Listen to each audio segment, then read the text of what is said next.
اللہ کی جو کچھ ہدایت ہمارے پاس آئی ہے وہ زبان کے اندر ہے، لینگویج کے اندر ہے۔ زبان کے بارے میں یہ مسلمہ بات ہے۔ مسلمہ بات کیوں ہے؟ اس لیے کہ علم اور عقل اس کی گواہی دیتے ہیں کہ زبان نطق ہے، منطق نہیں ہے۔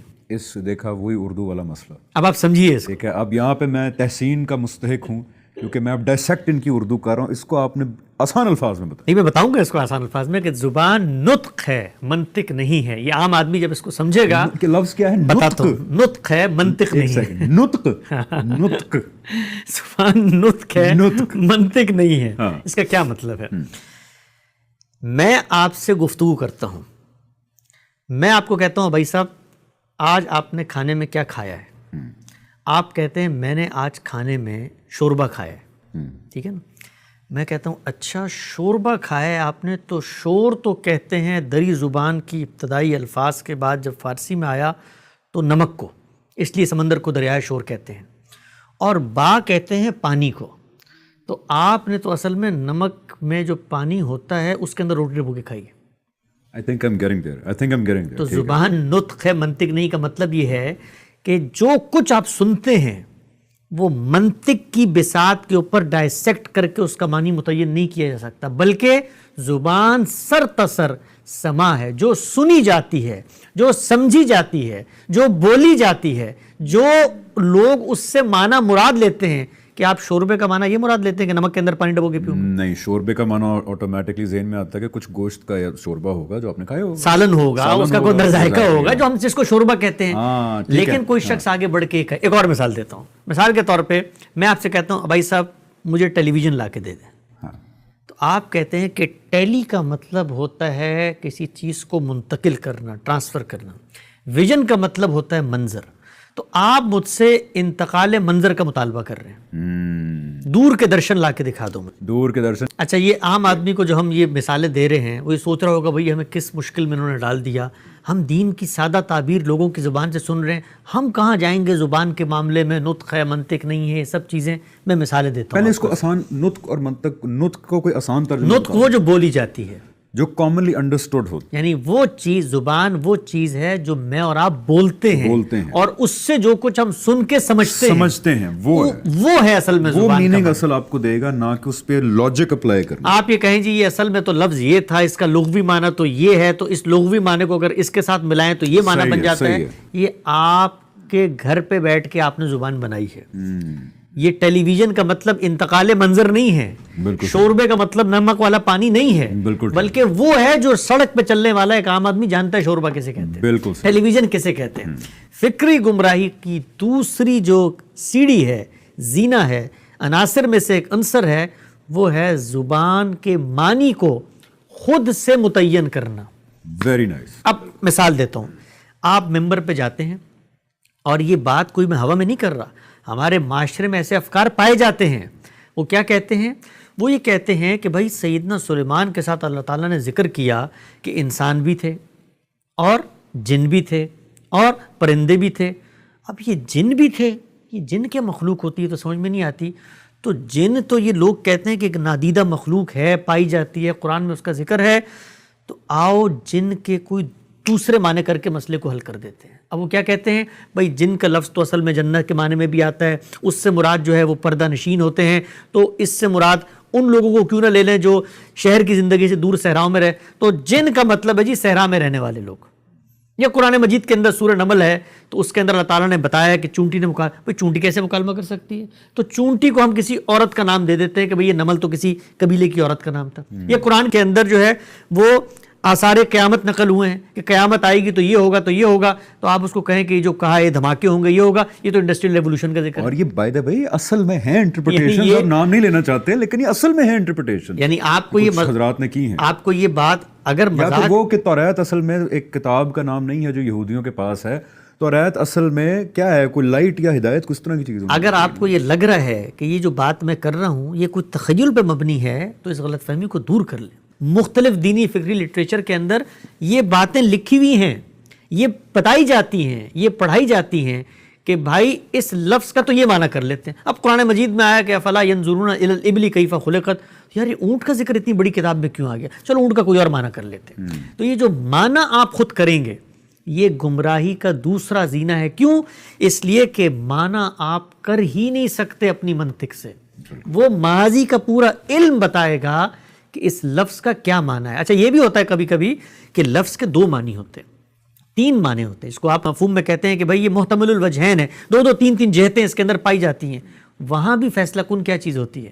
فیصلہ کن کلام ہوتا ہے, اس کا سیاق ہوتا ہے, اس کا سباق ہوتا ہے, جملے کی تالیف ہوتی ہے, اس کا دروبست ہوتا ہے, اس کا نظم ہوتا ہے. اس کے اندر وہ آ جائے گا نا حکیم الدین والا جو ہم نے شروع میں ڈسکس کیا تھا کہ اس کے اندر دو معنی ہو سکتے ہیں, لیکن وہ کانٹیکسٹ بتا رہا ہے کہ یہ کس معنی کے اندر ایگزیکٹلی. یعنی وہاں پر کیا ہے کہ جی خود لفظ کا مطلب کیا ہے اور وہ لفظ کس سے متعلق ہوا ہے, اس لفظ کا کوئی صلہ وہاں پر موجود ہے, آیت کا نظم کیا ہے, کانٹیکسٹ کیا ہے, وہ سب چیزیں وہاں پر واضح ہو جاتی ہیں.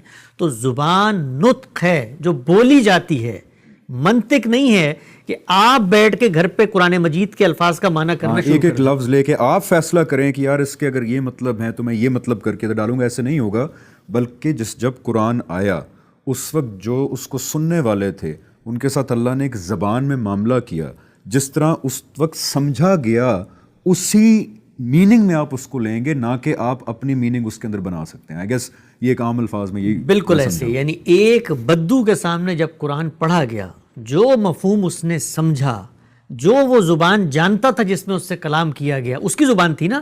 کہا کہ بھئی ہم نے بلسان عربی مبین بات کی ہے, تمہاری زبان میں بات کی ہے, قریش کی زبان میں بات کی ہے, وہ عرب جو وہاں موجود ہے ان کی زبان میں بات کی ہے, تو اب وہ یہ بتائیں گے. اچھا اسی طرح زبان کے اندر کبھی کبھی لفظ آتے ہیں, کبھی استعارہ آتا ہے, تمثیل آتی ہے. مثال کے طور پر آپ مثال دے کر کوئی بات, کبھی کبھی آپ مجازن کوئی بات کر رہے ہوتے ہیں. مجاز کا کیا مطلب ہے کہ ایک چیز ہے حقیقت. میں کہتا ہوں جی میر انیس کا بڑا مشہور شعر ہے کہ شیر کی آمد ہے کہ رن کانپ رہا ہے. رن کہتے ہیں میدان جنگ کو.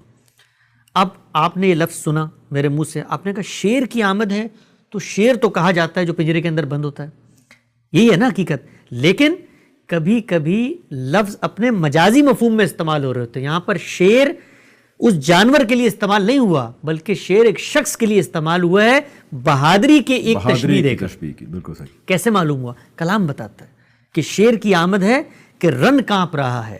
رن ایک طرف چرخ کہن کانپ رہا ہے, یعنی کیا ہوتا ہے؟ رن میدان جنگ.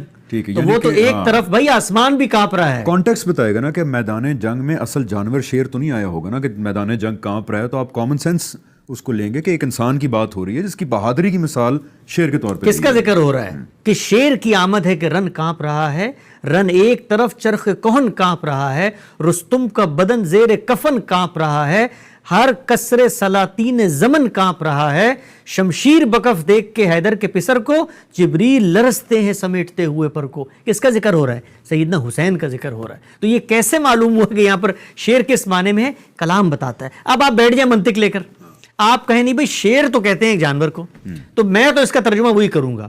تو حقیقت اور آپ مجاز ٹیکنیکلی لاجیکلی غلط تو نہیں ہے, کیونکہ شیر کا مطلب تو یہ بھی ہوتا ہے. اب وہ ٹیکنیکلی آپ جا کر کسی انڈسٹری میں کام کریں, زبان کے اندر ٹیکنیکلی نہیں چلتا, زبان کے اندر سما چلتا ہے, نطق ہے, منطق نہیں ہے. یہ ہے جی فکری گمراہی کا دوسرا اصول.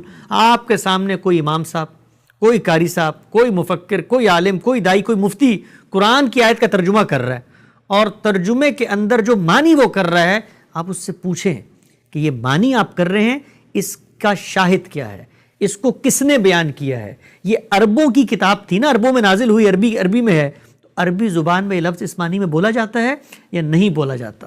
تو ہمارا جو پورا نقطہ نظر ہے اس میں یہ استدلال ہے کہ ہم نے اپنے آپ کو اس گمراہی سے بچانا ہے. یعنی کہ اگر قرآن کی کوئی آیت کا ترجمہ آپ سنیں اور کسی بات پہ کھٹکا پیدا ہو, تو آپ لفظ کے اندر جائیں اور پوچھیں یہ کہ کیا یہ آپ کی اپنی ٹرانسلیشن ہے یا یہ ٹرانسلیشن اس لفظ کی جنہوں نے کی ہے وہ اس اسلوب پہ کی ہے کہ جس طرح اس وقت لوگوں نے سمجھا, نہ کہ اپنی عقل لاجک اپلائی کر کے. جیسا نہیں ہوتا کہ لوگ بڑا ایک فخریہ انداز میں کہتے ہیں کہ جی قرآن تو اتنی ڈیپ ایک علم کی کتاب ہے کہ ایک ایک آیت کی 10 انٹرپریٹیشن اور ترجمے نکل سکتے ہیں. تو اس کو تو لوگ بڑا اس کے طور پہ بتاتے ہیں ایز اے پلس پوائنٹ. یعنی یہ جو پلس پوائنٹ کے طور پہ بتاتے ہیں, یہ اس کلام کو چیستان بنانے کے مترادف ہے. اس کا مطلب کیا کہ بھئی اللہ تعالیٰ ایک متعین بات آپ کو بتا رہے ہیں, اور آپ کہہ رہے ہیں کہ وہ متعین بات تو ایک ہو ہی نہیں سکتی. یہ کلام کا نقص ہوتا ہے اگر آپ اس سے 10 معنی نکالیں. یہ لوگ شاعری کے اندر کرتے ہیں کہ وہ ایسا شعر پڑھ دیتے ہیں کہ آپ بھی اپنا مفہوم اس سے نکال کے جا رہے ہیں. وہ بھائی اللہ کی کتاب ہے, قیامت تک کی حجت ہے، قول فیصل ہے، حرف آخر ہے، میزان فرقان حکم ہے، اور آپ کہہ رہے ہیں کہ اس سے جو مانی جو چاہے نکال لیں. یہ کسی شاعر کا کلام ہے؟ یہ کلام کا نقص ہوتا ہے. عالم کے پروردگار نے قطعی حجت دی ہے، اور وہ حجت بنے گی تب جب اس کا ایک متعین مفہوم ہوگا. جیسے اس کو اس وقت سمجھا گیا وہ دیکھا جائے گا، نہ کہ اپنے اپنے میننگز ڈرا کیے. ایک اور مثال دیتا ہوں. آپ نے آج کل سنا ہوگا ہمارے ہاں چونکہ حقوق نسواں کی تحریکوں کا دور ہے اس زمانے میں، تو کہا جاتا ہے قرآن مجید کے اندر یہ جو ذکر ہے جی، نشوز اگر کوئی کرے، بغاوت اگر کوئی کرے، فَضْرِبُوهُنَّ کا تو اس میں فَضْرِبُوهُنَّ کی ایک تعبیر آئی ہے. لوگوں نے اس کا ترجمہ شروع کر دیا کرنا کہ فَضْرِبُوهُنَّ کا مطلب ہے ان سے بیٹھ کر نیگوشیٹ کرو، مذاکرات کرو، انہیں مثالیں دو. اب یہ جو ترجمہ آپ نے کیا ہے، آپ کو مجھے اس زمانے کی عربی سے یہ ترجمہ نکال کے بتانا ہے کہ ضرب کا مفعول جب شخص بنتا ہے تو وہاں پر اس سے مراد مثال دینا ہوتا ہے، آگے اگرچہ مثلاً کا کوئی مفعول بھی نہ آئے. یہ آپ نے مجھے بتانا ہے. یہ نہیں کہہ سکتے آپ کہ ضرب تو 15 مفہوم میں ہوتا ہے تو چلو میں بھی اس کو یہاں پر اس مفہوم میں لے سکتا ہوں. نہیں، ایسا نہیں ہے. جس طرح اس وقت سمجھا گیا ویسے سمجھا. اگر اس کو آپ نے ضرب المثل کے مفہوم میں لینا ہے تو بتانا ہے کہ آگے اس کے اندر کون سا مفعول آتا ہے. تو یہ میں گھر میں بیٹھ کے نہیں کر سکتا. یہ ہے جی فکری گمراہی کا وہ دوسرا زینہ کہ جب ایک عام آدمی اس کو سنے، کسی عالم کے علم کے سحر میں گرفتار نہ ہو، اس سے پوچھے، اور اگر وہ اس کا جواب یہ کہہ کر دے کہ جی یہ تو میں نے یہ شوربے والی منطق پیدا کی ہے، تو اس کو کہے کہ السلام علیکم ورحمۃ اللہ وبرکاتہ.